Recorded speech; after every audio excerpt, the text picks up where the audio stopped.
Good evening, student. ഇന്ന് നമ്മള് chapter Good evening. Chapter 30 problem of scheduled caste and scheduled tribes, അതായത് പട്ടികജാതി പട്ടികവർഗക്കാരുടെ പ്രശ്നങ്ങളെ കുറിച്ചിട്ടുള്ള ഒരു അധ്യായമാണ് ഇത് പറയുന്നത്. പട്ടികജാതിക്കാരുടെ പ്രശ്നങ്ങൾ, അതുപോലെ തന്നെ പട്ടികവർഗക്കാരുടെ പ്രശ്നങ്ങൾ, scheduled caste and scheduled tribes. Already നമ്മൾ ഒരു ചാപ്റ്ററിൽ പഠിച്ചിട്ടുള്ളത് ആ ഷെഡ്യൂൾഡ് ട്രൈബ്സിന്റെ ഒക്കെ പ്രോബ്ലംസ്. അത് കാസ്റ്റ് പറഞ്ഞപ്പോഴും അവരുടെ പ്രോബ്ലംസുകളൊക്കെ ഒന്ന് കണക്ട് ചെയ്ത് പറഞ്ഞതാ. ഈ ഒരു അധ്യായം എടുക്കേണ്ട ഒരു ആവശ്യം പോലും ഇല്ല, നിങ്ങൾ ഓൾറെഡി പഠിച്ചിട്ടുണ്ടാവും എന്നാണ് വിചാരിക്കുന്നത്. എന്നിരുന്നാൽ പോലും നമുക്കൊന്ന് ഇതിലത്തെ ചോദ്യങ്ങളൊക്കെ ഒന്ന് പറഞ്ഞിട്ട് പോവാം. എന്തൊക്കെയാണ് ട്രൈബൽ, അതായത് ഷെഡ്യൂൾഡ് കാസ്റ്റ്, പട്ടികജാതിക്കാരുടെ പ്രശ്നം, the problem of scheduled caste, പട്ടികജാതിക്കാരുടെ പ്രശ്നങ്ങൾ എന്താണെന്ന് നമുക്ക് നോക്കാം. ആദ്യത്തെ പ്രശ്നമായിട്ട് എടുത്തു പറയുന്നത് പ്രോബ്ലം ഓഫ് അൺടച്ചബിലിറ്റി ആണ്.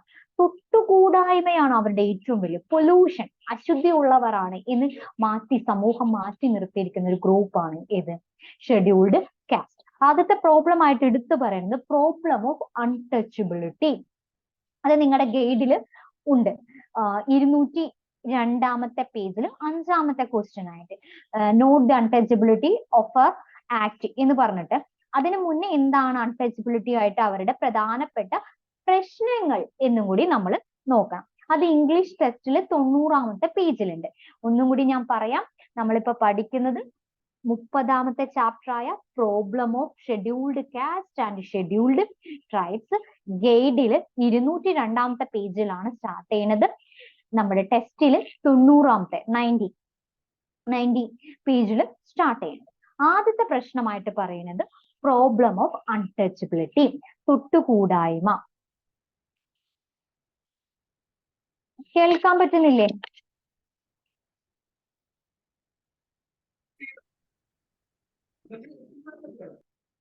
നിങ്ങളുടെ ഫോണിന്റെ വോളിയം ഒന്ന് കൂട്ടിയേക്കേ. എനിക്ക് ഞാൻ കേൾക്കാൻ പറ്റുന്നില്ലേ?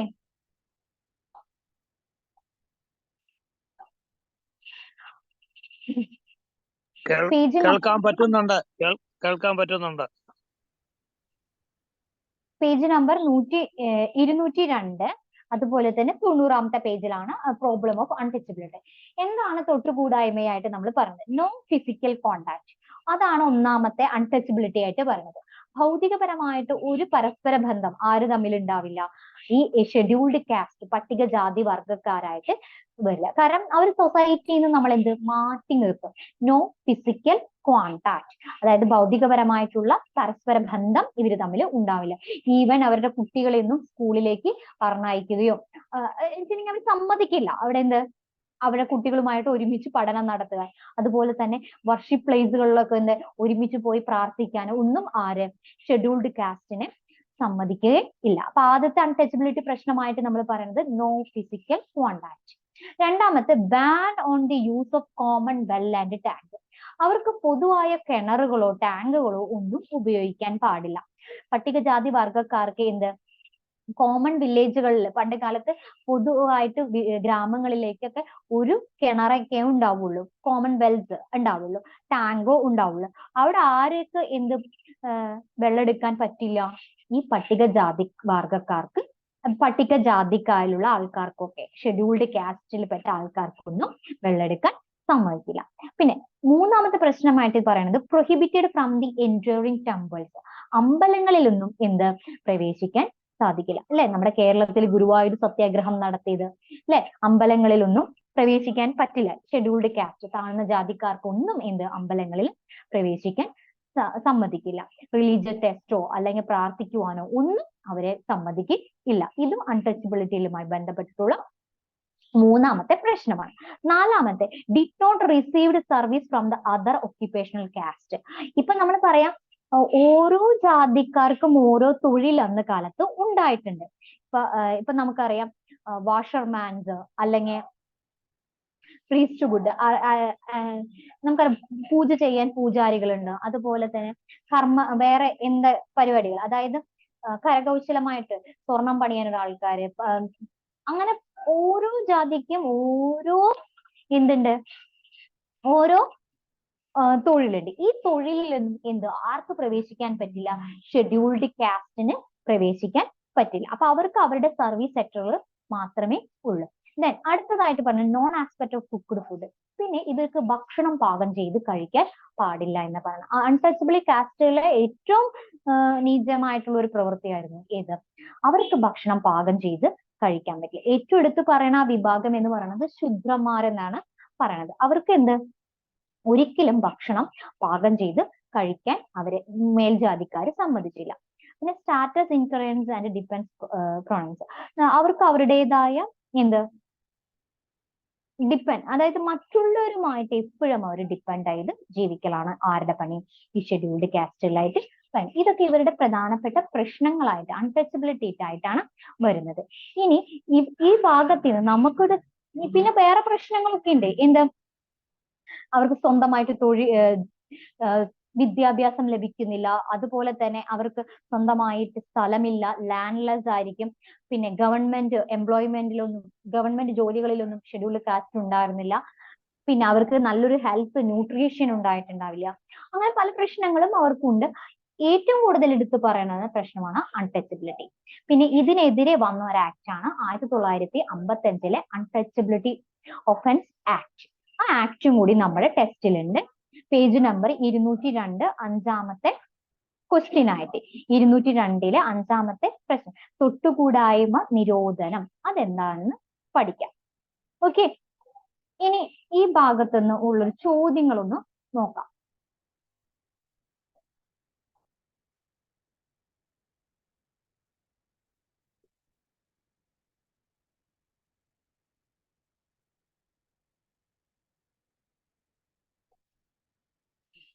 സ്ക്രീൻ കാണുന്നുണ്ടെന്ന് ഞാൻ വിചാരിക്കുന്നു. ആദ്യത്തെ ചോദ്യം എന്ന് പറയുന്നത് deprivation is dash right and freedom the poor and defence providing snatching away. അതായത് ഡിപ്രിവേഷൻ എന്ന് പറഞ്ഞിട്ടുണ്ടെങ്കിൽ താഴെ തട്ടിലേക്ക് കൊടുക്കുക, അതായത് ഡിപ്രിവേഷൻ താഴെ തട്ടിലേക്ക് മാറ്റാം. Is a snatching away right and freedom the poor and defence. അതായത് പാവപ്പെട്ടവരുടെ അവകാശങ്ങളെയും സ്വാതന്ത്ര്യത്തെയും ഡിപ്രിവേഷൻ കൊണ്ട് ഇല്ലാതാക്കുകയാണ് ചെയ്യുന്നത്. സാച്ചിങ് എവേ എന്നാണ് പറയുന്നത്. അവിടെ ഉത്തരം വരുന്നത് സാച്ചിങ് എവേ ആണ്, സ്നാച്ചിങ് എവേ ആണ് വരുന്നത്. രണ്ടാമത്തെ scheduled caste performed dash occupation. അതായത് പട്ടികജാതി വിഭാഗക്കാരെ ഏത് തരം തൊഴിലാണ്? Clean, unclean. അതായത് ക്ലീൻ ആയിട്ടുള്ള തൊഴിൽ അല്ലെങ്കിൽ അൺക്ലീൻ ആയിട്ടുള്ള തൊഴിൽ. ഏത് തൊഴിലായിരിക്കും ഷെഡ്യൂൾഡ് കാസ്റ്റ് പെർഫോം ചെയ്യാം?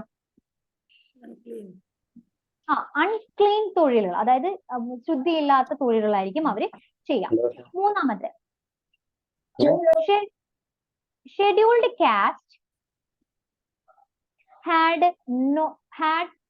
had to suffer from a number of disability due to the dash untouchability, touchability. അതായത് ഷെഡ്യൂൾഡ് കാസ്റ്റ്, അതായത് പട്ടികജാതി വിഭാഗക്കാര് കുറെ പ്രശ്നങ്ങൾ നേരിടുന്നുണ്ട്. അത് തൊട്ടുകൂടായ്മയായിട്ടോ അല്ലെങ്കിൽ കൊണ്ടിട്ടുള്ള പ്രശ്നങ്ങളാണോ എന്നാണ് ചോദിക്കുന്നത്. എന്ത് പ്രശ്നങ്ങളായിരിക്കും അവർ ഏറ്റവും കൂടുതൽ നേരിടാം? അൺടച്ചബിലിറ്റി, തൊട്ടുകൂടായ്മയായിട്ടുമായി ബന്ധപ്പെട്ടുള്ള പ്രശ്നങ്ങളാണ് അവർ ഏറ്റവും കൂടുതൽ സഫർ ചെയ്യുക എന്നാണ്. അൺടച്ചബിലിറ്റി ആണ് ഇവിടെ ഉത്തരം വരുന്നത്. Then 4, food cooked by scheduled caste was dash by higher caste. അതായത് ഭക്ഷണം പാകം ചെയ്ത് കഴിക്കാൻ പട്ടികജാതി വിഭാഗക്കാരെ സമ്മതിക്കുന്നില്ല. ആരായിരിക്കും? ഹയർ കാസ്റ്റ് സമ്മതിക്കുന്നില്ലേ? Expected, not expected. അതായത് ഹയർ കാസ്റ്റ് പട്ടികജാതി വിഭാഗക്കാരെ ഭക്ഷണം പാകം ചെയ്യാൻ സമ്മതിക്കുമോ സമ്മതിക്കില്ലയോ എന്നാണ് അവന്റെ ചോദ്യം. Expected or not expected. അവരെ സമ്മതിക്കില്ല. ആര്? ഹയർ കാസ്റ്റ് ഭക്ഷണം പാചകം ചെയ്യാൻ സമ്മതിക്കില്ല. Scheduled caste used water for dash well and pond. Scheduled കാസ്റ്റിന് ഡാഷ് സ്ഥലത്ത് നിന്ന് കിണറിന്നോ കുളത്തിന്നോ വെള്ളം ഉപയോഗിക്കാം. Schedule caste used water for dash well and pond. ഏതെന്നായിരിക്കും അവർക്ക് വെള്ളം എടുക്കാൻ പറ്റാം? പ്രൈവറ്റ് ആണോ കോമൺ ആണോ?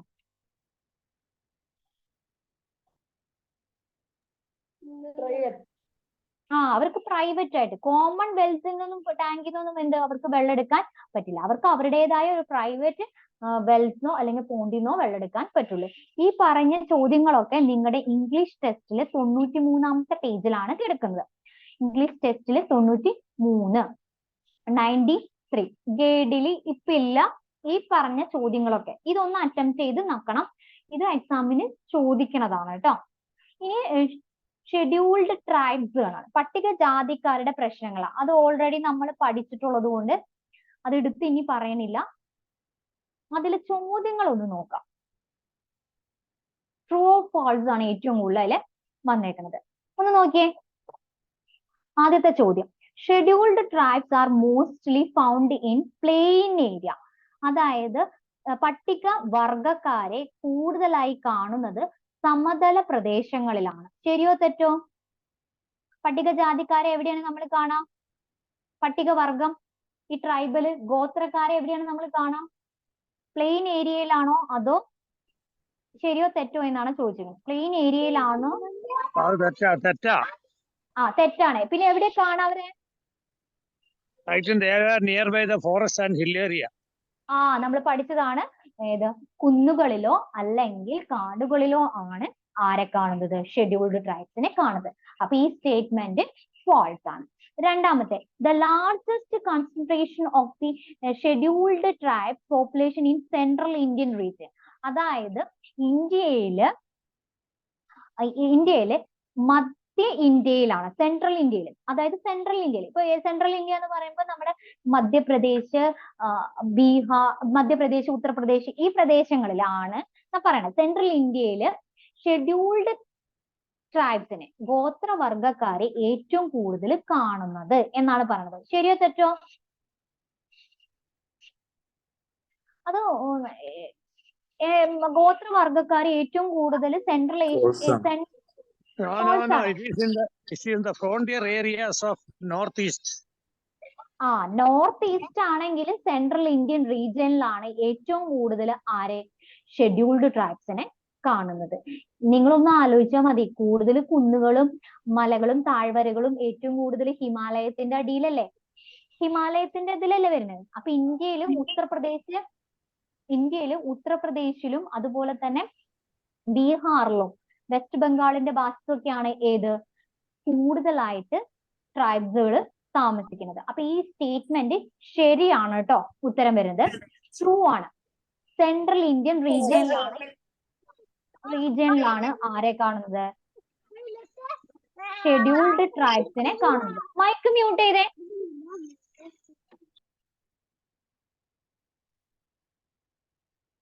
Then മൂന്നാമത്തെ, hunting and gathering was economical activity of tribes. അത് ശരിയാണ്, എല്ലാവർക്കും അറിയാം. വേട്ടയാടലും ഭക്ഷ്യശേഖരണവുമാണ് അവരുടെ പ്രധാനപ്പെട്ട തൊഴിൽ. ട്രൂ ആണ് ട്ടോ. അവരുടെ പ്രധാനപ്പെട്ട തൊഴിൽ എന്ന് പറഞ്ഞിട്ടുണ്ടെങ്കിൽ ഹണ്ടിങ് ആൻഡ് ഗാദറിംഗ്, വേട്ടയാടലും വനശേഖരണവുമാണ് അവരുടെ പ്രധാനപ്പെട്ട എക്കണോമിക് പ്രവർത്തനങ്ങൾ. ദെൻ ലാസ്റ്റ് നാലാമത്തെ, low land is called doon. ഇത് നമ്മളോട് ഇപ്പൊ ഇവിടെ ചോദിച്ച ചോദ്യങ്ങളില്ല, അതായത് കണ്ടിട്ടുണ്ടാവില്ല. അതായത് താഴ്ന്ന പ്രദേശങ്ങളെ ഡോൺ എന്നാണ് അറിയപ്പെടുന്നത്. ശരിയോ തെറ്റോ എന്നാണ് ചോദ്യം. അത് ശരിയാണ്. ലോ ലാൻഡിനെ അറിയപ്പെടുന്നത് ഡോൺ എന്നാണ് അറിയപ്പെടുന്നത് കേട്ടോ. ആ സ്റ്റേറ്റ്മെന്റ് ശരിയാണ്. ഡോൺ എന്ന് പറഞ്ഞിട്ടുണ്ടെങ്കിൽ ലോ ലാൻഡ് എന്നാണ് അർത്ഥം കേട്ടോ.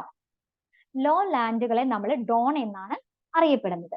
ദെൻ അഞ്ചാമത്തെ, tribal has to face problem of land alienation and displacement.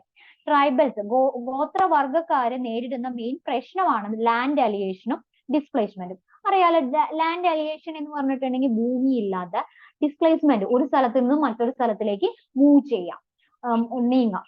ഇതിനെയാണ് ഡിസ്പ്ലേസ്മെന്റ് എന്ന് പറയുന്നത്. അവർക്ക് സ്ഥിരമായിട്ടൊരു വാസസ്ഥലമോ അതുപോലെ സ്വന്തമായിട്ട് എന്തുണ്ടാവില്ല, സ്ഥലവും ഉണ്ടാവില്ല എന്നാണ്. ഇതാണ് അവരുടെ പ്രധാനപ്പെട്ട പ്രശ്നം എന്നാണ് പറയുന്നത്. ഇത് ശരിയോ തെറ്റോ എന്ന് ചോദിച്ചാൽ അത് ശരി തന്നെയാണ് കേട്ടോ. കാരണം ട്രൈബൽക്കാരുടെ പ്രധാനപ്പെട്ട പ്രശ്നമാണ് ഏത്? ലാൻഡ് അലിയേഷനും ഡിസ്പ്ലേസ്മെന്റും. ക്ലിയർ ആയല്ലോ? ഇത്രയാണ് ഈ ഒരു അധ്യായം.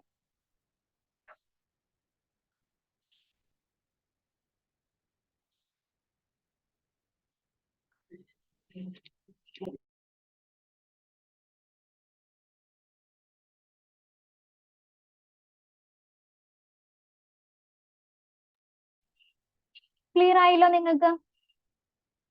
ക്ലിയർ ആയോ? Of course. ഇനി നമ്മൾ പഠിക്കാൻ പോകുന്നത് 31ാമത്തെ chapter problem of other deprived section. ഇനി പ്രശ്നങ്ങൾ പറഞ്ഞോളൂ. 93ാമത്തെ പേജില് അത് ഒന്നുകൂടി ഒന്ന് പറയാമോ? അത് 93 ഓക്കെ ഒന്നുകൂടി പറയാം.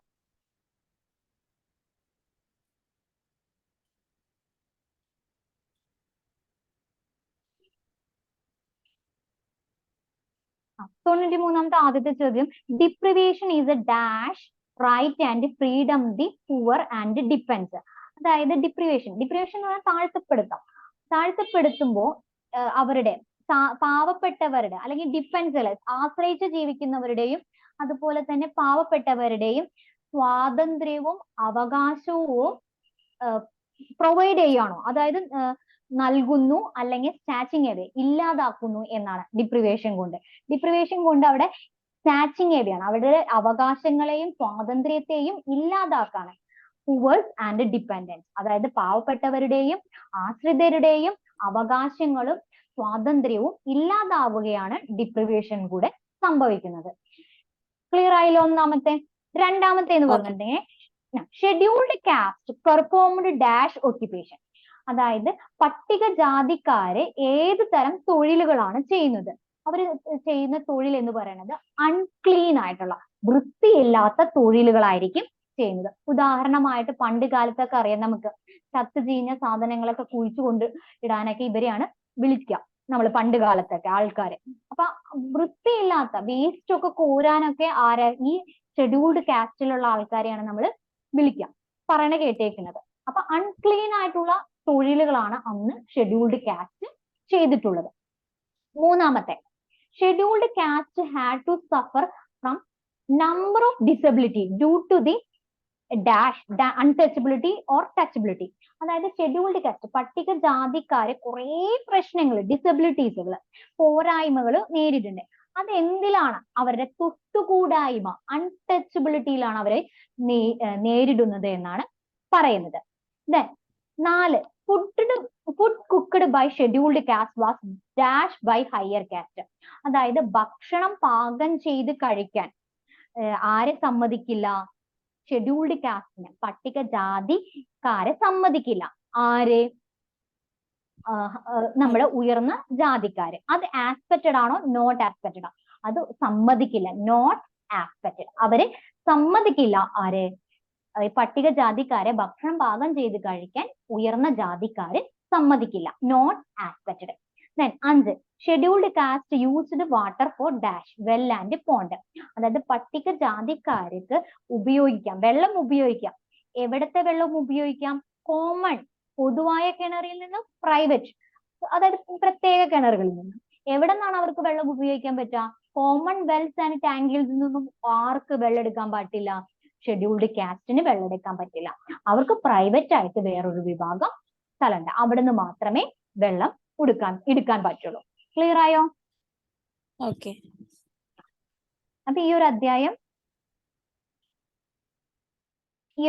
കഴിഞ്ഞു. ഇനി നമ്മൾ പഠിക്കാൻ പോകുന്നത് പ്രശ്നങ്ങൾ നേരിടുന്ന മറ്റൊരു വിഭാഗക്കാരാണ്. അതായത് പ്രശ്നങ്ങൾ നേരിടുന്ന ഇന്ത്യൻ സമൂഹത്തിൽ പ്രശ്നങ്ങൾ നേരിടുന്ന ആൾക്കാരെ കുറിച്ചിട്ടാണ് നമ്മൾ പഠിക്കുന്നത്. അതില് ഷെഡ്യൂൾഡ് കാസ്റ്റ് ഒരു പ്രശ്നം നേരിടും, ഷെഡ്യൂൾഡ് ട്രൈബ്സ് പ്രശ്നം നേരിടും. അതുപോലെ തന്നെ ഇനി ഇന്ത്യയിൽ ആരൊക്കെയാണ് പ്രശ്നം നേരിടുന്നതെന്നാണ് ചോദിക്കുന്നത്.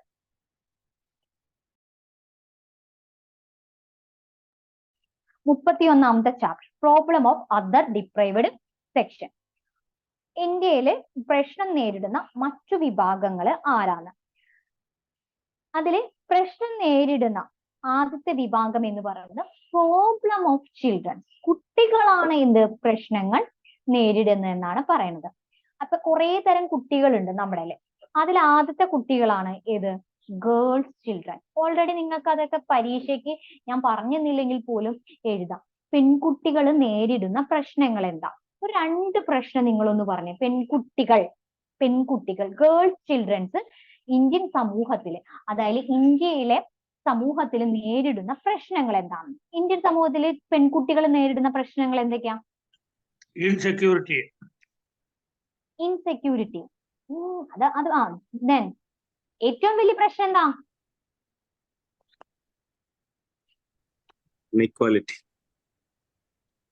ഇൻഇക്വാളിറ്റി. അതൊക്കെ അവിടെ നിൽക്കട്ടെ. അതൊക്കെ പ്രശ്നത്തിൽ വരുമ്പോ എന്താണ് അവർ നേരിടുന്ന പ്രശ്നം? മെയിൻ പ്രശ്നം എന്താ? എഡ്യൂക്കേഷൻ ഇല്ല. അതിനു മുന്നേ ഒരു പ്രശ്നമുണ്ട്. നമ്മുടെ കേരളത്തിലല്ല, നോർത്ത് ഇന്ത്യയിലേക്ക് പോകുമ്പോഴാ പെൺകുട്ടിയാണെന്ന് ജനിച്ചത് അറിഞ്ഞാൽ ഇല്ല എന്താ ഉണ്ടാവാ? അല്ലേ? ശിശുഹത്യ. ശിശുഹത്യ കേട്ടിട്ടില്ലേ നിങ്ങള്?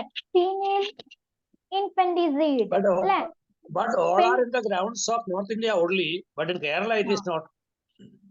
ഞാൻ പറഞ്ഞത് കേരളത്തിന് പുറത്ത് എന്ന് ഞാൻ പറഞ്ഞു. ഈ കേരളത്തിന് പുറത്താണ് നമ്മൾ പറയണത്.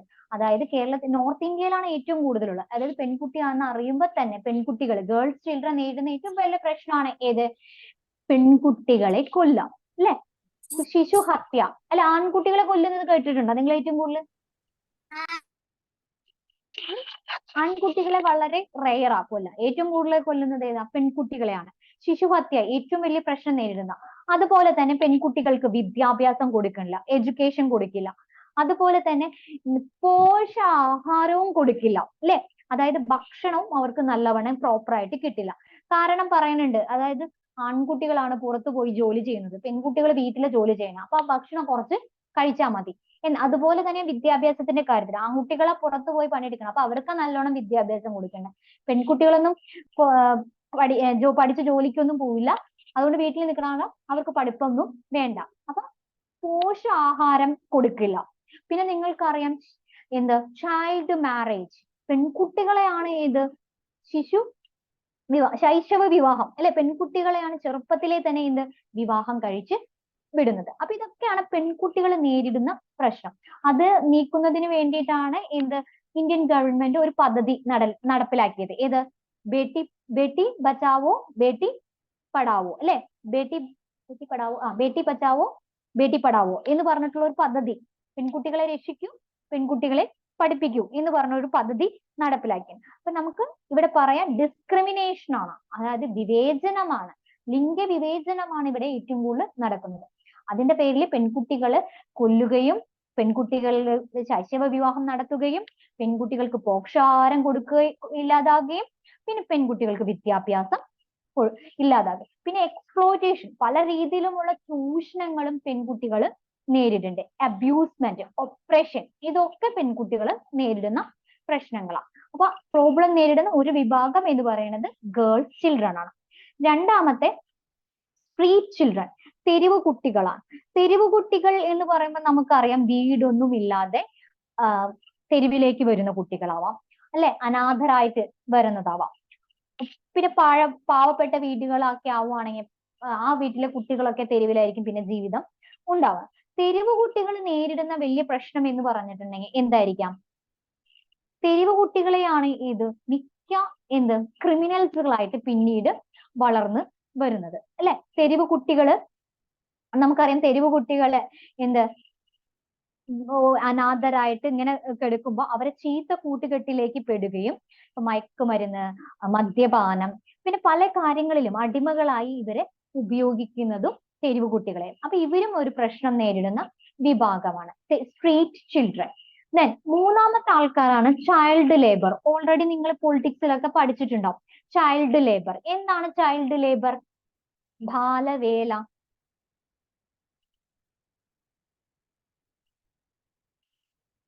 ചൈൽഡ് ലേബർ എന്താ?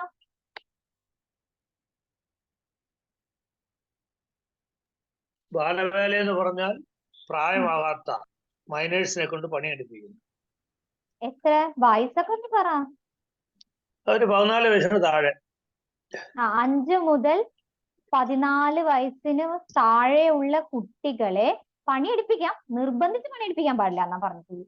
അതായത് 5 വയസ്സ് മുതൽ 14 വയസ്സ് വരെ കുട്ടികളെ നിർബന്ധിച്ച് ഖനികളിലോ ഹോട്ടലുകളിലോ 8 മണിക്കൂറിൽ കൂടുതൽ പണിയെടുപ്പിക്കുന്നതിനെയൊക്കെയാണ് നമ്മൾ ബാലവേല എന്നതുകൊണ്ട് ഉദ്ദേശിക്കുന്നത്. നിർബന്ധിച്ച് അവരെ പണിയെടുപ്പിക്കാൻ പാടില്ല. ഇതിനെയാണ് ബാലവേല എന്ന് പറയുന്നത്. എന്നാണ് ബാലവേല നിരോധന നിയമം ഇന്ത്യയിൽ കൊണ്ടുവന്നത്? ചൈൽഡ് ലേബർ പ്രൊഹിബിറ്റേഷൻ ആക്ട് എന്നാണ് കൊണ്ടുവന്നത്. അതാണ് എക്സാമിന് ഏറ്റവും കൂടുതൽ നമ്മളോട് ചോദിച്ചിട്ടുള്ളത്. എന്നാണ് ഇന്ത്യയിൽ ചൈൽഡ് ലേബർ പ്രൊഹിബിറ്റേഷൻ ആക്ട് കൊണ്ടുവന്നിട്ടുള്ളത്? എന്നാണ്?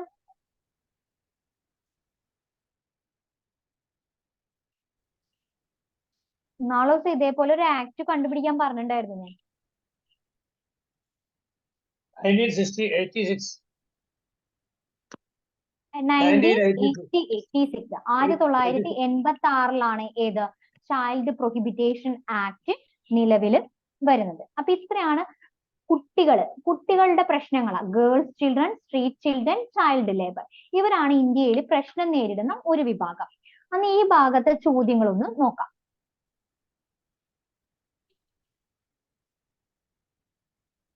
ഇത് മാച്ച് ദ ഫോളോയിങ് ആണ് കേട്ടോ. ഇതൊന്ന് നോക്കി. ഗേൾസ് ചിൽഡ്രൻ ഹാവ് ടു ഇതിൽ ഏതാണ് വേണ്ടതെന്ന്? Implemented in 1976 are called child labour, suffer from the discriminatory behaviour, are also sold getting money, run away offence and trapped children. Girls childrens suffer the from discriminatory behaviour. അതായത് girls ചിൽഡ്രൻസിൽ ഇത് എന്താണ് match the ഫോളോയിങ്ങിൽ വരാന്ന് വെച്ചിട്ടുണ്ടെങ്കിൽ ലിംഗ പെരുമാറ്റം, അതായത് വിവേചന പെരുമാറ്റമാണ്. സഫർ ഡിസ്ക്രിമിനേറ്റീവ് ബിഹേവിയർ, അതായത് നമുക്കറിയാം വിവേചന പെരുമാറ്റത്തിലാണ് അവരെന്ത് കുറെ ഗേൾസ് ചിൽഡ്രൻസ് പെരുമാറ്റത്തിലാണ് അവർക്ക് ഏറ്റവും കൂടുതൽ പ്രശ്നങ്ങൾ ഉണ്ടാവുന്നത്. ക്ലിയർ ആയില്ല? Girls children in poor family, അതായത് പാവപ്പെട്ട വീട്ടിലെ പെൺകുട്ടികളെ എന്ത് ചെയ്യും? ഇതില് ആർ ഓൾസോ സോൾഡ് ഗെറ്റിംഗ് മണി അല്ലെ, അവരെ എന്ത് വിൽക്കും, പണത്തിന് വേണ്ടിയിട്ട് വിൽക്കും. അപ്പൊ ബി എന്ന് പറയുന്നത് ഡി ആണ്, are also sold getting money. Then 7 C ഏതാന്ന് നോക്കാം. സ്ട്രീറ്റ് ചിൽഡ്രൻ ആർ, തെരുവ് കുട്ടികൾ ഇതിൽ എവിടെയാണെന്ന്? തെരുവ് കുട്ടികൾ ആരായിരിക്കും ഇതിലെ? തെരുവ് കുട്ടികൾ ഏതായിരിക്കും? എങ്ങനെ തെരുവ് കുട്ടികൾ ഉണ്ടാവുക? റൺ അവേ, ഓടിപ്പോയത്, ഓഫൻസ് ആരും ഇല്ലാത്തത്, ട്രാപ്ഡ് ചിൽഡ്രൻ തട്ടിക്കൊണ്ടുപോയിട്ട് വന്നിട്ടുള്ള കുട്ടികളൊക്കെ ആയിരിക്കും ഏത്? Street children. സി എന്ന് പറയുന്നത് ഇ ആണ് കേട്ടോ. Street children are run away, offence and trapped children. Clear ആയോ? ക്ലിയർ ആയോ? മാച്ച് ദ ഫോളോയിങ് ക്ലിയർ ആവുന്നുണ്ട്? ഇത് കഴിഞ്ഞ എക്സാമിന് ചോദിച്ചു, അതുകൊണ്ടാണ് ഞാൻ പറഞ്ഞത് ക്ലിയർ ആയോ ക്ലിയർ ആയോ. നമ്മുടെ മെയിൻ എക്സാമിന് ഇത് തന്നെ മാച്ച് ദ ഫോളോയിങ് ചോദിച്ചിട്ടുണ്ടായിരുന്നു. ക്ലിയർ ആവാത്തത് ആരെങ്കിലും ഉണ്ടോ? Then D, person earning a wage below the age of 14 years. The person earning wage below the age of 14 years. 14 വയസ്സിന് താഴെയുള്ള ആരെങ്കിലും വേതനം മേടിച്ച് ജോലി ചെയ്യുന്നതുണ്ടെങ്കിൽ അവരെ നമ്മൾ എന്ത് പറയും? Are called child labour. അത് ബാലവേല എന്നാണ് നമ്മൾ പറയാം. The child labour prohibition regulating act, അത് നിങ്ങളുടെ ടെസ്റ്റിൽ ഒന്ന് തെറ്റിയതാട്ടോ. 1976 ആണ് എഴുതിയേക്കുന്നത്, 1986 ആണ് വരേണ്ടത്. ഇംപ്ലിമെന്റഡ് ബൈ 1986 ആണ്, 76 അല്ല 86 ആണ് കേട്ടോ ഇംപ്ലിമെന്റേഷൻ വരുന്നത്. ക്ലിയർ ആയല്ലോ? മാച്ച് ദ ഫോളോയിങ് ഇത് കഴിഞ്ഞ എക്സാമിന് ചോദിച്ചിട്ടുള്ളതാട്ടോ, അതുകൊണ്ടാണ് ഇതന്നെ ചോദിച്ചിരുന്നേ. ദെൻ ഇനി നമ്മൾ പഠിക്കാൻ പോകുന്നത് പ്രോബ്ലം ഓഫ് വുമൻസ്, സ്ത്രീകൾ നേരിടുന്ന പ്രശ്നങ്ങൾ. അത് ഓൾറെഡി ഇനി പറയേണ്ട ആവശ്യമില്ല, കാരണം ഒരു ക്ലാസ് ഒരു ചാപ്റ്റർ നമുക്ക് അത് തന്നെയായിരുന്നു. ഒന്ന് പറഞ്ഞേ, സ്ത്രീകൾ നേരിടുന്ന പ്രശ്നങ്ങൾ ഏതൊക്കെയാണ്? ജെൻഡർ ഡിസ്ക്രിമിനേഷൻ, ലിംഗ അസമത്വം. അതിപ്പോ ടെസ്റ്റിൽ നോക്കി പറഞ്ഞോ? പിന്നെ പറയൂ, അല്ലാണ്ട് പറഞ്ഞൂടെ എന്ന് ചോദിച്ചേ കാണാൻ. സ്ത്രീകൾ നേരിടുന്ന പ്രശ്നം ഏറ്റവും കൂടുതൽ ആദ്യം സ്ത്രീകൾ നേരിടുന്ന പ്രശ്നം എന്ന് പറയുമ്പോൾ നമ്മൾ ആദ്യം പറയാം ഡൗറിയ, സ്ത്രീധനാണ് സ്ത്രീകളുടെ പ്രശ്നം. അത് കഴിഞ്ഞിട്ട് ജെൻഡർ ഡിസ്ക്രിമിനേഷൻ ഒക്കെ വരുള്ളൂ അല്ലെ. ഡൗറി, പിന്നെ ഗാർഹിക പീഡനം, ഡൊമസ്റ്റിക്കൽ വയലൻസ് അല്ലെ. പിന്നെയാണ് നമുക്ക് എന്ത് പറയാം, ജെൻഡർ ഡിസ്ക്രിമിനേഷൻ, ലിംഗവിവേചനം. പല രീതിയിലും പല സമയങ്ങളിലും ലിംഗവിവേചനം നടക്കാറുണ്ട്. Then exploitation. അങ്ങനെ പല പല പ്രശ്നങ്ങളും സ്ത്രീകള്. ഇന്നത്തെ നിങ്ങളെ എക്സാം എഴുതിയവരുണ്ടെങ്കിൽ അതിലൊരു ചോദ്യം തന്നെയായിരുന്നു അല്ലെ. എഴുതിയോ? എക്സാം എഴുതിയോ?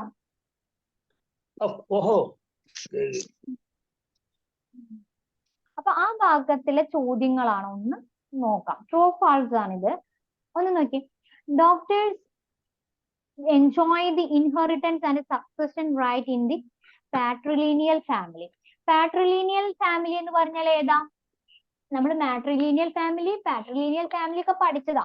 പാട്രിലീനിയൽ ഫാമിലി എന്താ? പുരുഷന്മാരാൽ നയിക്കപ്പെടുന്ന, കാരണവരന്മാരാൽ നയിക്കപ്പെടുന്ന കുടുംബം. ഫാദർ ആയിരിക്കും മെയിൻ ഹെഡ് ആയിട്ടുള്ള ഫാമിലി. അതിലെ പെൺകുട്ടികൾക്ക് എന്ത് അവകാശം, തുടർ അവകാശങ്ങളോ അല്ലെങ്കിൽ സ്വത്ത് അവകാശം ഒക്കെ ഉണ്ടോ എന്നാണ് പറയണത്. ശരിയോ തെറ്റോ? പാട്രിലി ഫാമിലിയില് അവകാശം ഉണ്ടോ? തെറ്റാ, അവകാശം ഇല്ല. അപ്പൊ ഇത് ഫാൾസ് ആണ്. Domestical violence on woman is above caste. പണ്ട് കാലത്ത് ഗാർഹിക പീഡനം നടന്നത് കൂടുതലായിട്ട്, സ്ത്രീകളിൽ ഗാർഹിക പീഡനം നടന്നത് ഉയർന്ന ജാതിയിലുള്ളവർക്കായിരുന്നു എന്നാണ് പറഞ്ഞത്. ശരിയോ തെറ്റോ? അതൊന്ന് പണ്ട് കാലം എന്ന് ഞാൻ എടുത്തു പറഞ്ഞിട്ടുണ്ട്. ഇപ്പോഴത്തെ കാലം അല്ല പറയണേ, പണ്ട് കാലത്ത്. ഇവിടെ മെൻഷൻ ചെയ്തിട്ടില്ല, പക്ഷെ നമുക്ക് അങ്ങനത്തെ രീതിയിലാണ് വന്നേക്കുന്നത്. Domestical violence on womens above caste, അതായത് ഉയർന്ന ജാതിയിലുള്ള സ്ത്രീകൾക്കാണ് ഗാർഹിക പീഡനം കൂടുതലായിട്ട് നടന്നിട്ടുള്ളത്. ആണോ? ശരിയോ തെറ്റോ?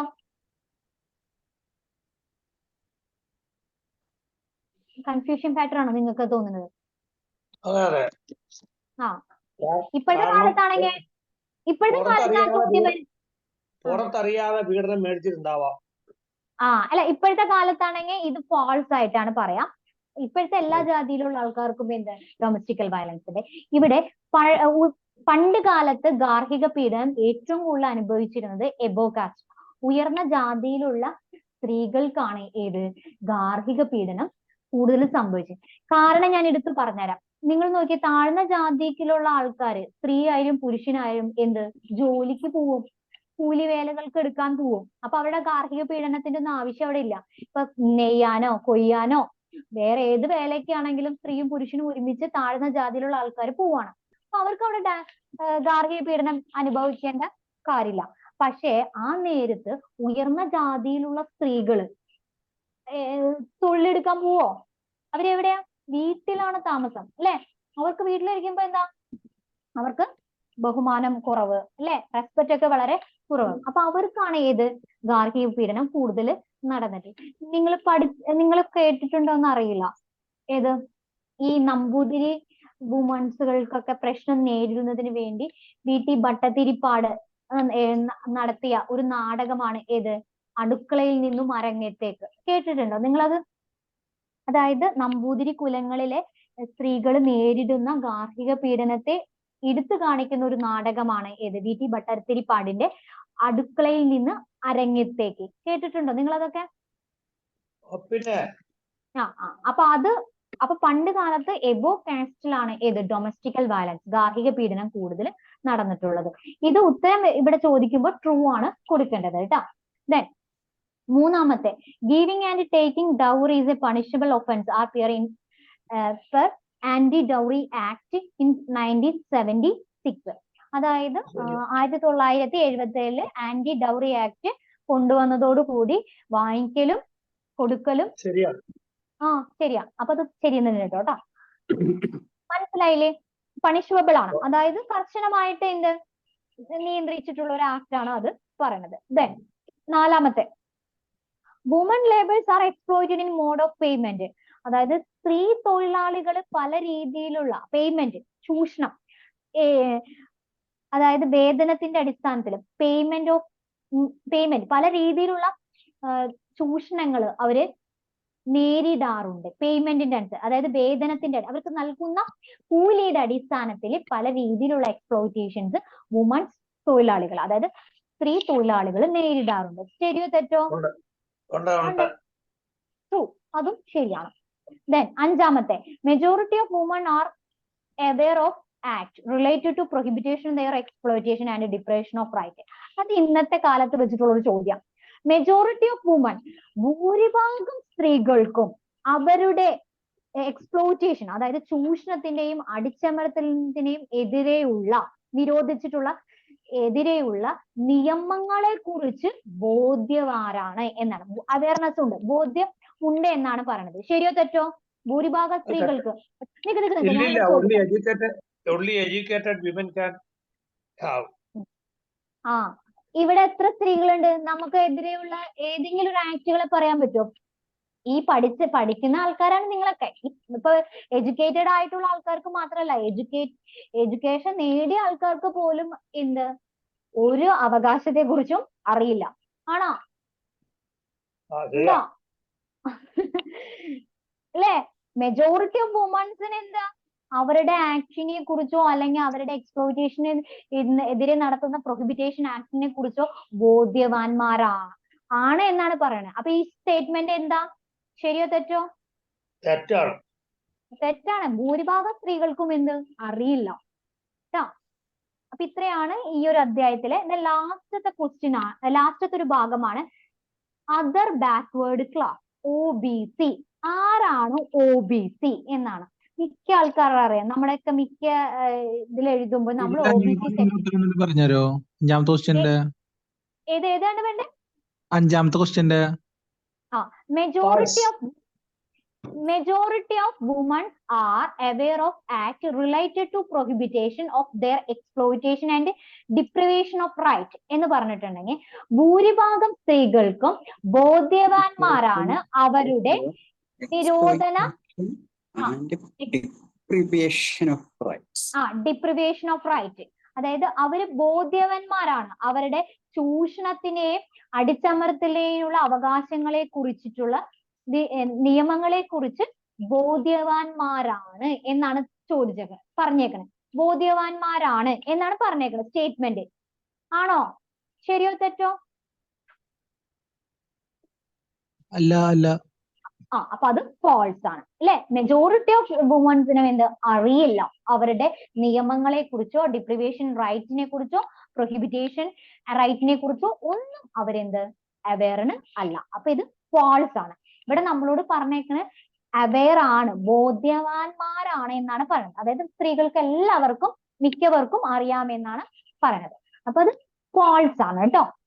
ദെൻ ഇനി അടുത്ത സെക്ഷൻ എന്ന് പറയുന്നത് അതർ ബാക്ക്വേർഡ് ക്ലാസ്, OBC. ആരാണ് OBC എന്നാണ് പറയണ്ടത്.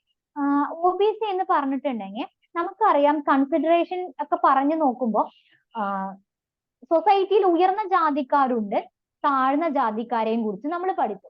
ഇതിന്റെ മിഡിലിൽ കിടക്കുന്ന, അതായത് മധ്യത്തിൽ കിടക്കുന്ന അല്ലെ, നമുക്കറിയാം മിഡിലിൽ കിടക്കുന്ന ഒരു വിഭാഗം ഉണ്ട്. അവരെയാണ് നമ്മൾ എന്ത് പറയണത്? അതർ ബാക്ക്വേർഡ് ക്ലാസ് എന്ന് പറയുന്നത്, OBC. അതായത് സമൂഹത്തില് ഉയർന്ന ജാതിക്കും താഴ്ന്ന ജാതിയിലും ഇടയിൽ കിടക്കുന്ന മധ്യവർഗക്കാരെയാണ് നമ്മൾ മധ്യജാതിയെയാണ് നമ്മൾ അതർ ബാക്ക്വേർഡ് ക്ലാസ് എന്ന് പറയുന്നത്. മിക്കപ്പോഴും അവരുടെ ജോലി എന്ന് പറയുന്നത് അഗ്രികൾച്ചറൽ, കൃഷിക്കാരായിരിക്കാം, അല്ലെങ്കിൽ വ്യാപാരികളല്ല ആവാം, ആർട്ടിസൻസ്, കരകൗശല വിഭാഗത്തിൽപ്പെട്ട ജാതിക്കാരിൽപ്പെട്ട ആൾക്കാരാവാം എന്നാണ് പറയുന്നത്. അതർ ബാക്ക്വേർഡ് ക്ലാസ് ആയിട്ട് നമ്മൾ പരിഗണിക്കുന്നത്. ഇവരെ കുറിച്ച് പഠിക്കാൻ വേണ്ടിയിട്ട് നിലവിൽ വന്നിട്ടുള്ള ഒരു കമ്മീഷനാണ്. ഇത് മോസ്റ്റ് ഇമ്പോർട്ടന്റ് ആണ് കേട്ടോ.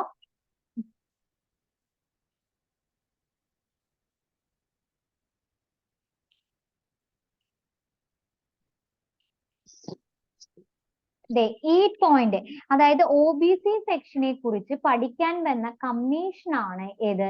Mandal commission. Mandal commission 1907.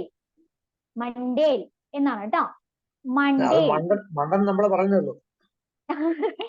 Okay, മണ്ടേൽ commission എന്നാണ് നിലവിൽ വന്നത്. 1979 ഈ കമ്മീഷൻ നിലവിൽ വരുന്നത്. ഈ കമ്മീഷന്റെ ചെയർമാൻ ആണ് മണ്ടേൽ എന്ന് പറഞ്ഞ ആള്. ഇദ്ദേഹം പഠനം നടത്തുകയും ഇതിന്റെ ഭാഗമായിട്ട് അദ്ദേഹം പറയുന്നു ഇന്ത്യയിൽ 3743 കാസ്റ്റും ഏതിൽ ഉൾപ്പെടുന്നു? OBC സെക്ഷനിൽ ഉൾപ്പെടുന്നു. ഇന്ത്യയിൽ 3743 ജാതികൾ OBC സെക്ഷനിൽ പെടുമെന്ന് ഈ കമ്മീഷൻ ഐഡന്റിഫൈ ചെയ്യാണ്. എന്നിട്ട് അവർ പറയാണ് ഇന്ത്യൻ ഗവൺമെന്റ് പോസ്റ്റ് ഉണ്ടാവുമല്ലോ, ജോബ്, ഇന്ത്യയിലെ ഗവൺമെന്റ് ജോബുകളിൽ ഇവർക്ക് 27% റിസർവേഷൻസ് കൊടുക്കണമെന്ന് ഈ കമ്മിറ്റിയാണ് ശുപാർശ ചെയ്യുന്നത്.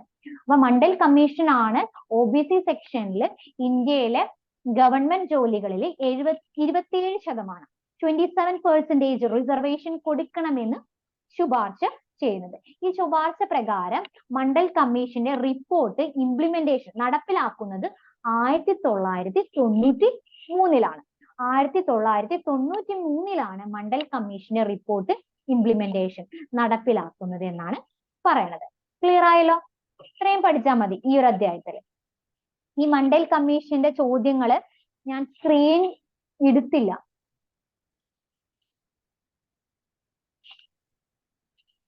പേജ് നമ്പർ 108 ഒന്ന് നോക്കാൻ പറ്റുമോ നിങ്ങൾക്ക് നിങ്ങളുടെ ടെക്സ്റ്റില്? അന്ന് വായിക്കാം. ഒരു ചോദ്യം ഞാൻ വായിക്കാം.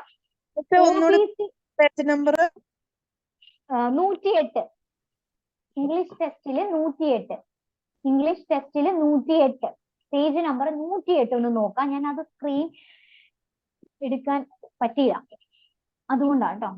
ഗൈഡ് മാത്രമേ ഉള്ളൂ. ഗൈഡ് മാത്രമേ ഉള്ളൂ. അപ്പൊ കേട്ടിരിക്കും. ഗൈഡിന്റെ പേജ് എടുക്കണോ? ഗൈഡ് വേണ്ട, നമുക്ക് ആ ചോദ്യങ്ങൾ നോക്കാം. ഇൻ ടെക്സ്റ്റ് ക്വസ്റ്റ്യൻ നോക്കാം കേട്ടോ. അല്ല, ആദ്യത്തെ ചോദ്യമാണ്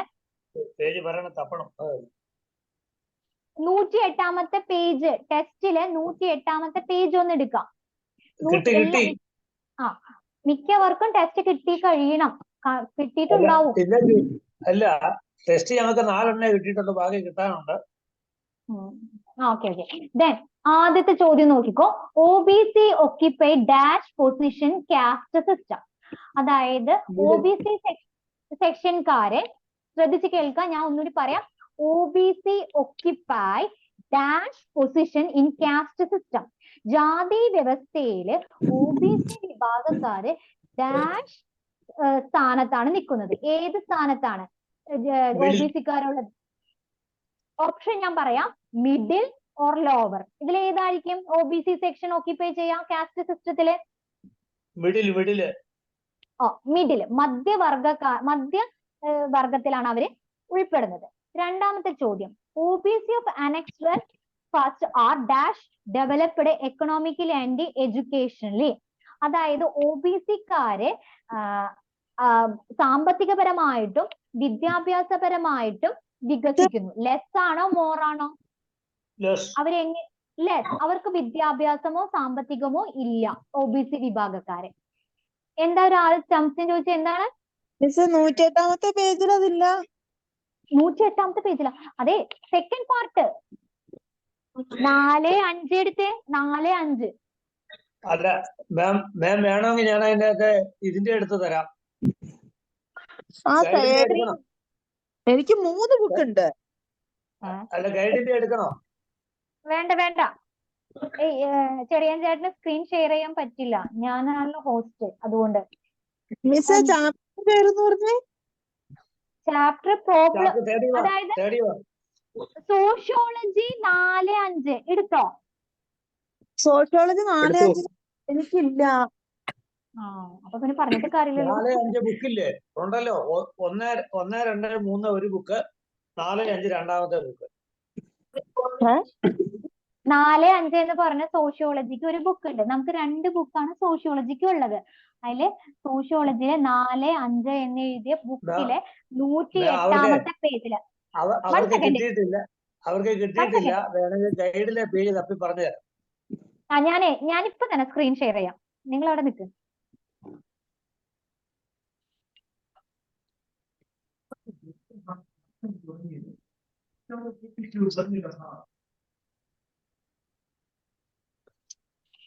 ആ ചാപ്റ്ററിന്റെ പേരെന്തായിരുന്നു sir? Problem of other deprived section 31. അയ്യോ, ഞങ്ങക്ക് അങ്ങനത്തെ ഒരു പാഠം ഇല്ലല്ലോ. 4-5 പാടണ്ട. എനിക്ക് ഒന്ന് ഒരു ബുക്ക് ഒരു ടെസ്റ്റ്, അത് കഴിഞ്ഞിട്ട് 2, 3 ഒരെണ്ണം, പിന്നെ 4 വേറെ. അതേത് ബുക്കുകളാ സോഷ്യോളജി? അയ്യോ,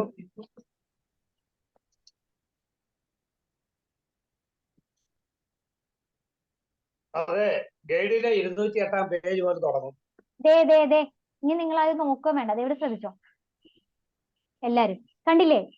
OBC occupied dash position in the caste system. അതായത് OBC വിഭാഗക്കാര് ജാതി വ്യവസ്ഥയിൽ ഏത് വിഭാഗത്തിൽ പെട്ടതാണ്? ഉത്തരം മിഡിൽ ആണ്. രണ്ടാമത്തെ, OBC of annexed first are dash developed economically and education. അതായത് OBC വിഭാഗക്കാരുടെ annexed first പ്രകാരം അവര് സാമ്പത്തികപരമായിട്ടും വിദ്യാഭ്യാസപരമായിട്ടും ലെസ് ആണോ മോർ ആണോ എന്നാ ചോദിച്ചിരിക്കുന്നത്. അവരെന്താണ്? ഈ OBC-ക്കാരെല്ലാരും വിദ്യാഭ്യാസപരമായിട്ടും സാമ്പത്തികപരമായിട്ടും ഉയർന്നിട്ടാണോ നിൽക്കുന്നത്? എപ്പോഴും അവര് താഴെയാണ്, ലെസ് ആണ് വരുന്നത്. ലെസ് ഡെവലപ്ഡ് ആണ് ഇവര് കേട്ടോ. Less developed economically and educationally. OBC വിഭാഗക്കാര് സാമ്പത്തികപരമായിട്ടും വിദ്യാഭ്യാസപരമായിട്ടും കുറഞ്ഞ വികസനമാണ് അവർക്ക് ഉള്ളത്, ലെസ് ആണ് കേട്ടോ. Then 3, Mandal commission was instituted in. എന്നാണ് മണ്ഡൽ കമ്മീഷൻ നിലവിൽ വന്നത്? 1979. 1979. മണ്ഡൽ കമ്മീഷൻ റിപ്പോർട്ട് ഇംപ്ലിമെന്റ് ചെയ്ത വർഷം എത്രയാണെന്ന്? 1993 കേട്ടോ. 1993 മണ്ഡൽ കമ്മീഷന്റെ ഇംപ്ലിമെന്റേഷൻ നടക്കുന്നത്. Then 5, majority of OBC of annexure first are dash. അതായത് അനക്സർ ഫസ്റ്റിൽ തന്നെ പറയുന്നുണ്ട് മിക്ക OBC വിഭാഗക്കാരും ഏതിലാണ്? സെമീൻദാർസ് ആണോ, മാർജിനൽ ആണോ, സ്മോൾ ഫാമേഴ്സ് ആണോ എന്നാണ് പറയുന്നത്. ഏതാണ്? മാർജിനൽ ആൻഡ് സ്മോൾ ഫാമേഴ്സ് കേട്ടോ.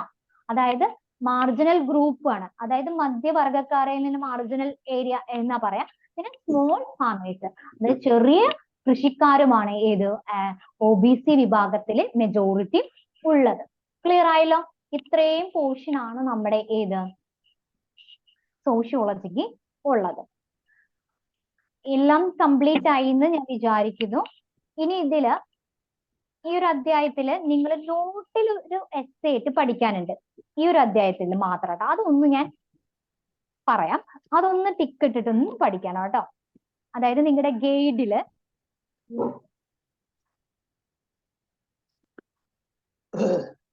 പേജ് നമ്പർ ഒന്ന് പറയണേ. ഗൈഡില് 210 8ാമത്തെ question, who are the OBC എന്ന് പറഞ്ഞിട്ട് അതൊന്ന് പഠിക്കാം. Right about annexes first and annexes second, പിന്നോക്ക വിഭാഗക്കാരെ കുറിച്ച് വിവരിക്കാം. 210ാമത്തെ പേജ് 210 8ാമത്തെ ഗൈഡില് അതൊന്ന് പഠിച്ചിട്ട് പോകണം കേട്ടോ. OBC-ക്കാരെ നമ്മളോട് ചോദിക്കാറുണ്ട് കേട്ടോ. പിന്നെ 209ാമത്തെ പേജിലെ ഹൂ ആർ ചൈൽഡ് ലേബർ, 6ാമത്തെ ക്വസ്റ്റ്യൻ. 209 അതിലെ 6ാമത്തെ question, who are child labour, ആരാണ് ബാലവേലക്കാർ? അതും കൂടി ഒന്ന് പഠിച്ചിട്ട് പോവാം. ക്ലിയർ ആയോ? ഈ 2 ചോദ്യം ഷോർട്ട് എസ്സേ ആയിട്ട് ചോദിച്ചിട്ടുണ്ട്, അതുകൊണ്ടാണ് പഠിക്കാൻ പറഞ്ഞത്. 210 ഏതായിരുന്നു? 8 ആണോ? 209 6. ഈ 2 ചോദ്യങ്ങളൊന്ന് പഠിച്ചിട്ട് പോവാം. റിവിഷൻ സ്റ്റാർട്ട് ആയോ? ഇല്ല, റിവിഷൻ സ്റ്റാർട്ട് ചെയ്തിട്ടില്ല. ഇന്നത്തെ ക്ലാസ് റിവിഷനാ. ഞാനേ നിങ്ങൾ എല്ലാരും സോഷ്യോളജി എക്സാം എഴുതിയോ? മിക്കവരും 13 പേരും എഴുതി. എന്ത് തോന്നി? ഭയങ്കര പാടാണ്.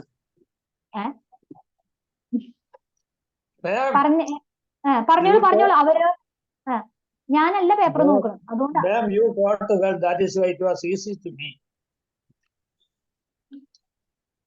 ഞാനിവിടെ ഒരു കാര്യം ചോദിച്ചോട്ടെ, ആ പേപ്പർ നിങ്ങൾക്ക് വളരെ എളുപ്പമായിട്ടാണോ തോന്നിയത്? Yes or no? ആ ക്വസ്റ്റ്യൻ പേപ്പേഴ്സ് നിങ്ങൾക്ക് ഈസി ആയിട്ടാണോ തോന്നിയത്? അത് വലിയ ബുദ്ധിമുട്ടില്ലായിരുന്നു. ചെറിയ ചേട്ടന് ബുദ്ധിമുട്ടില്ല. ബാക്കിയുള്ള ആൾക്കാരൊന്നും മിണ്ടാത്ത എന്താ? ഞങ്ങക്ക് ബുദ്ധിമുട്ടുണ്ടായിരുന്നു. ഞാൻ 2-3 പേരെ വിളിച്ചു ചോദിച്ചു, അവർക്കൊക്കെ ബുദ്ധിമുട്ടാന്നാ പറഞ്ഞത്. ആ 2-3 പേര് ഏതൊക്കെ ക്വസ്റ്റ്യൻ ആയാലും ബുദ്ധിമുട്ടായിട്ട് തോന്നിയേ? ഞാൻ ബുദ്ധിമുട്ടായിട്ട് തോന്നിയത് എന്താന്ന് ശ്രീജി ചോദിക്കുന്നത് വെച്ചിട്ടുണ്ടെങ്കിൽ നിങ്ങൾക്ക് അതിന്റെ മലയാളം മീനിങ് കിട്ടാഞ്ഞിട്ടാണോ അതോ നിങ്ങൾക്ക് അത് വായിക്കാൻ പറ്റാത്തതാണോ പ്രശ്നം? എന്താണ് നിങ്ങൾക്ക് പ്രോബ്ലം ആയിട്ട് ഫേസ് ചെയ്തത് ചോദിക്കുക. എന്ത് പ്രോബ്ലമാണ് നിങ്ങൾ ഫേസ് ചെയ്തതെന്നാ ചോദിക്കുന്നത്. മലയാളം മീനിങ് കിട്ടാത്തത്. അതാണ് പ്രശ്നമായിട്ട് തോന്നിയിട്ടുള്ളത് അല്ലേ? ആ ആ അന്ന് ഞാൻ ഞാൻ ഒരു എന്റെ ഒരു കാര്യം പറഞ്ഞു. അഭിപ്രായം പറഞ്ഞു. പറഞ്ഞോളൂ. എന്റെ ഒരു അഭിപ്രായം ഞാൻ രണ്ടും കൂടെ കമ്പയർ ചെയ്തിട്ട് പറയുന്നതാണ്.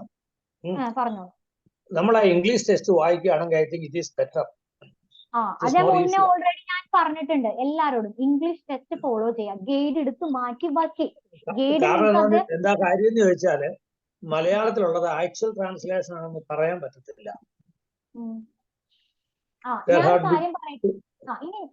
ഞാനൊരു കാര്യം പറഞ്ഞോട്ടെ. ഈ ക്വസ്റ്റ്യൻ പേപ്പർ അല്ല നിങ്ങളുടെ യഥാർത്ഥ ക്വസ്റ്റ്യൻ പേപ്പർ. ഇതിലും ടഫാണ്. ഇതിലും മനസ്സിലാവാത്ത ക്വസ്റ്റ്യൻ പേപ്പർ ആണ് വരുന്നത്. ഇപ്പൊ ഇതിൽ പറഞ്ഞേക്കുന്ന ക്വസ്റ്റ്യൻസുകൾ വളരെ എളുപ്പമായിട്ട് ഡയറക്റ്റ് ആയിട്ട് ചോദിക്കുക. ഇതിൽ ട്രൂ ഓർ ഫാൾസ് വന്നിട്ടില്ല, മാച്ച് ദ ഫോളോയിങ് വന്നിട്ടില്ല, അസർട്ടണിങ് ക്വസ്റ്റ്യൻ വന്നിട്ടില്ല, പാരാഗ്രാഫ് ക്വസ്റ്റ്യൻസ് വന്നിട്ടില്ല. ഈ ക്വസ്റ്റ്യൻസുകളൊക്കെ നിങ്ങൾക്ക് നാളെ ഞാൻ അതിന്റെ ഒരു ട്രയലാണ്. ഞാൻ യഥാർത്ഥ NOIC ക്വസ്റ്റ്യൻ പേപ്പർ എങ്ങനെയാണെന്നാണ് കാണിച്ച് ട്രയൽ ചെയ്തിട്ട് നിങ്ങൾക്ക് പറയാൻ പോകുന്നത്. അപ്പൊ അതുകൊണ്ട് മാക്സിമം ഞാൻ ഇന്ന് പറയാണ്, നിങ്ങളുടെ കയ്യിൽ 2 ഇംഗ്ലീഷ് ടെസ്റ്റ് കയ്യിൽ വേണം. NOICയുടെ നിങ്ങളുടെ ഈ സോഷ്യോളജി ടെസ്റ്റ് കയ്യിൽ വേണം. ഗൈഡ് നിങ്ങൾക്ക് സ്റ്റെപ്പിന് ഒന്ന് മലയാളം റെഫർ ചെയ്യാൻ മാത്രമാണ്. ഭൂരിഭാഗം 50 മാർക്കിന്റെ ക്വസ്റ്റ്യൻസും 1 വേർഡ് ആണ്. 50 മാർക്കിന്റെ 1 വേർഡ് ക്വസ്റ്റ്യൻ എഴുതണമെങ്കിൽ നിങ്ങൾക്ക് ഇംഗ്ലീഷിൽ അതിന്റെ ടച്ച് കിട്ടണം. ആ ടച്ച് കിട്ടിയാൽ മാത്രമേ കിട്ടുള്ളൂ, അല്ലാണ്ട് എഴുതാൻ പറ്റില്ല. ഇത്രയേ എളുപ്പമുള്ള ഒരു ക്വസ്റ്റ്യൻ പേപ്പർ അല്ല സോഷ്യോളജി. വളരെ ടഫ് ഉള്ള ക്വസ്റ്റ്യൻ പേപ്പർ ആണ്. കാരണം കഴിഞ്ഞ എക്സാമിന് മിക്കവരും സോഷ്യോളജിയിൽ ഫെയിലർ ആയിട്ടുള്ളതാണ്. കാരണം അവർക്ക് മനസ്സിലാവണില്ല എന്ന് പറഞ്ഞിട്ട്. അതുകൊണ്ട് ഇന്നത്തെ ക്ലാസ്സുകളിൽ നിങ്ങൾ അറ്റംപ്റ്റ് ചെയ്യുക. എല്ലാവരും എന്റെ ക്ലാസ്സിൽ വരാ എന്ന് ഞാൻ പറയാൻ പറ്റുള്ളൂ. കാരണം ഞാൻ ആ ക്വസ്റ്റ്യൻ പേപ്പർ നിങ്ങൾക്ക് തരുമ്പോൾ നിങ്ങൾക്ക് ഞാൻ പറഞ്ഞു തരാം എവിടെ നിന്നൊക്കെ ആ ക്വസ്റ്റ്യൻ പേപ്പർ കിട്ടും. നമുക്ക് ഡൗൺലോഡ് ചെയ്തിട്ട് കിട്ടും ക്വസ്റ്റ്യൻ പേപ്പർ ഒക്കെ നെറ്റിൽ നിന്ന്. ആ ഡൗൺലോഡ് ചെയ്ത പേപ്പേഴ്സ് നിങ്ങൾ അത് വായിച്ചിട്ട് 2 ക്വസ്റ്റ്യൻ പേപ്പർ വായിച്ച് പഠിച്ച പോയത്. ആ 2 ക്വസ്റ്റ്യൻ പേപ്പർ മാത്രം പഠിച്ചു പോയാൽ നമുക്ക് ജയിക്കാൻ പറ്റും. എല്ലാവർക്കും 2 or 3 ഒക്കെ കൊടുക്കാറ്, നമ്മൾ 4, 5 എണ്ണം കൊടുക്കാറുണ്ട്. പക്ഷെ നിങ്ങൾ 2 ക്വസ്റ്റ്യൻ പേപ്പർ എങ്കിലും സ്വയം എഴുതി നിങ്ങളുടെ കയ്യിൽ വയ്ക്കാം. എന്നിട്ട് ആ ക്വസ്റ്റ്യൻ പേപ്പർ തന്നെ പഠിക്കാം. 2 ക്വസ്റ്റ്യൻ പേപ്പർ ആൻസർ ചെയ്ത് എഴുതി പഠിക്കാം. ഇപ്പൊ തന്നേക്കണ ക്വസ്റ്റ്യൻ പേപ്പർ അല്ല, ഞാൻ ഇനി തരാൻ പോകുന്ന PDF ആയിട്ട് നിങ്ങളുടെ ഫയലിലേക്ക് പോയിട്ടുണ്ട് ഒരെണ്ണം, സാമ്പിൾ ക്വസ്റ്റ്യൻ പേപ്പർ. അത് നിങ്ങൾ എഴുതി വയ്ക്കാം. ഗ്രൂപ്പിലേക്ക് ഇട്ട് തരും. ഗ്രൂപ്പിലേക്ക് ഞാൻ ഈ ക്ലാസ് കഴിയുമ്പോൾ ഞാൻ ഇട്ട് തരും. അത് നിങ്ങൾ സ്വയം എഴുതി എടുത്ത് വയ്ക്കാം. ആ ക്വസ്റ്റ്യൻ പേപ്പർ തന്നെ നിങ്ങൾ പഠിച്ചാൽ മതി.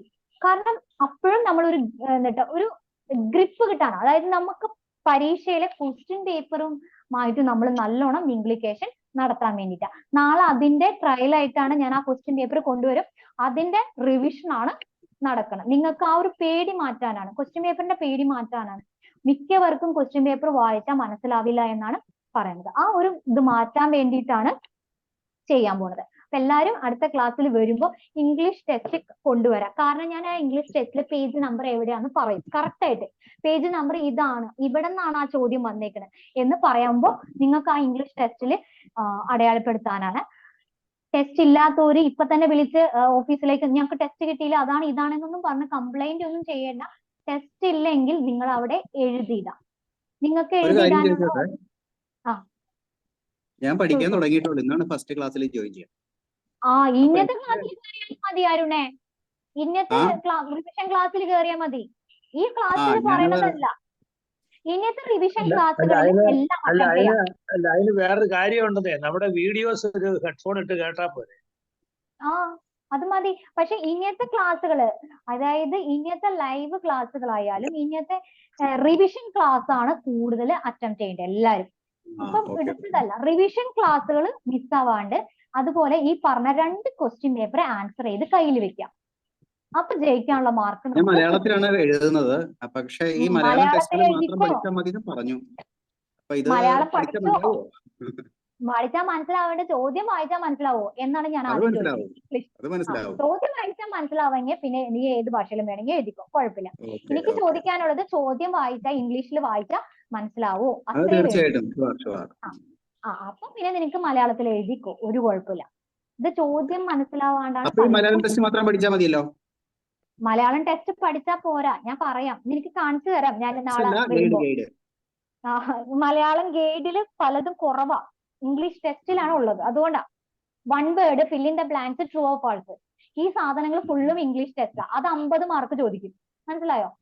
50 മാർക്കിന് അതിനും 50 മാർക്ക് 1 വേർഡും 1 സെന്റൻസും ടെസ്റ്റുകൾ ഷോർട്ട്. കിട്ടി കഴിഞ്ഞപ്പോഴേ അത് കണ്ടപ്പോ മനസ്സിലായി ഇനി അത് മുഴുവൻ വായിച്ചു പഠിക്കുന്ന സമയമില്ല. അതെ, നമ്മള് കഴിഞ്ഞ ആഴ്ച കിട്ടിയേ. വെട്ടിക്കുറയ്ക്കും. അതായത് നിങ്ങൾക്ക് ജയിക്കാനുള്ള മാർക്കുള്ള 2 മൊഡ്യൂൾ ഉണ്ട്. ആ 2 മൊഡ്യൂൾ മാത്രം ഇനി അരുൺ പഠിച്ചാൽ മതി. അതായത് 2nd മൊഡ്യൂളും 4th മൊഡ്യൂളും മാത്രം ഇനി പഠിച്ചാൽ മതി പഠിക്കാൻ പോകുമ്പോ, മനസ്സിലായോ? അതൊക്കെ വെട്ടിക്കുറച്ച് തരും. ലാസ്റ്റ് ക്ലാസ്സിൽ കയറുന്ന ഏതൊക്കെയാ കുട്ടിക്ക് മൊഡ്യൂളുകൾ ജയിക്കാനുള്ള എങ്ങനെ അറിയാം? അത് ഞാൻ പറഞ്ഞല്ലോ ഇപ്പൊ തന്നെ. 2nd module then 4th module Malayalam ഗൈഡിലുണ്ട്. അതൊക്കെ ലാസ്റ്റത്തെ ക്ലാസ്സിൽ കയറുമ്പോ ജയിക്കാനുള്ള മാർഗം നമ്മൾ പറഞ്ഞു തരും. ഓക്കെ, എല്ലാവർക്കും thank you. Okay, thank you. Yes, thank you so much.